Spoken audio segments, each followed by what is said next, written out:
আজকেও আর একটা নতুন ইন্টারেস্টিং কোশ্চেন দেখবো। সেটা কি বলছে দেখো, বলছে find out the stability order of তিনটে ডবল বন্ড দেওয়া আছে। তাহলে কোনো দিন যদি ডবল বন্ড বা পজিটিভ চার্জ থাকে তার স্টেবিলিটি অর্ডার মাথায় যেন আসে হাইপার কনজুগেশন। ফার্স্ট এই কথাটা যেন মাথায় আসে হাইপার কনজুগেশনের কথাটা যাতে মাথায় আসে। তাহলে হাইপার কনজুগেশন জিনিসটা কি? Number of alpha hydrogen count করো, তাহলে এর ক্ষেত্রে দেখো, এইটা ডবল বন্ডিং কার্বন, এর পাশে এটা আলফা, এটাও আলফা, তাহলে এর কটা 6 আলফা হাইড্রোজেন।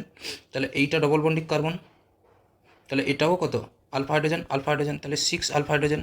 তাহলে এটাও ডবল বন্ডিং কাউন্ট করো, তাহলে এই দুটো আলফা, তাহলে 6 আলফা হাইড্রোজেন, তাহলে সবগুলোর আলফা হাইড্রোজেন সেম।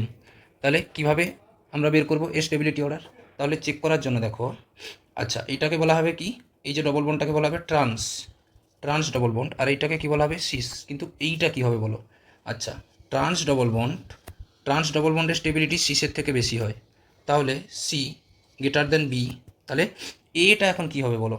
আচ্ছা এটা হবে কি, এটা চেক করে দেখো।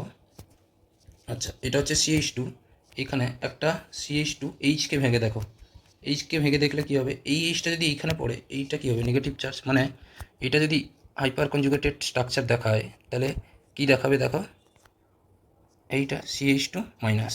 কিন্তু এগুলোর একটা কনজুগেটেড সিস্টেম এঁকে দেখাও, তাহলে এগুলো যদি আমি হাইপার কনজুগেশন করে দেখাই তাহলে কি হচ্ছে দেখো, এইটা এইচ, আচ্ছা এটা এইচ, এইটা তাহলে কি হবে বলো, CH2H, তাহলে এর এদিকে CH3, এদিকে এইচ, তাহলে এই এইচটা যদি এইখানে পড়ে, এইটা এখানে যাবে, তাহলে এর স্ট্রাকচারটা কেমন হবে দেখো। সেটা হচ্ছে কি, এর স্ট্রাকচারটা এখন দেখতে হবে C single bond, C minus CH3, এটা এইচ, এটা ডবল বন্ড CH2। দেখো তাহলে এই মাইনাস চার্জটা এর দ্বারা আনস্টেবিলিটি পাচ্ছে, তাহলে এইটা বলা হয় আইসো ডবল বন্ড। তাহলে আইসো ডবল বন্ড সব থেকে বেশি স্টেবল হয়, কারণ কি এই মাইনাস চার্জটা এর প্লাস আই ইফেক্ট দিয়ে কি ডিস্টেবিলাইজ হচ্ছে, তাহলে কি আনস্টেবল। তাহলে এর ক্ষেত্রে কী হয়ে যাবে এ। তাহলে স্টেবিলিটি অর্ডার হচ্ছে এই কোশ্চেনটার হচ্ছে এইটা।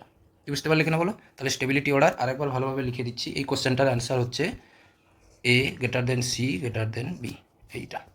বুঝতে পারলে? এটা আইসো ডবল বন্ড, এটা ট্রান্স ডবল বন্ড, এটা সিস ডবল বন্ড, যখন আলফা হাইড্রোজেন সেম হয়ে যাবে। ঠিক আছে, থ্যাংক ইউ।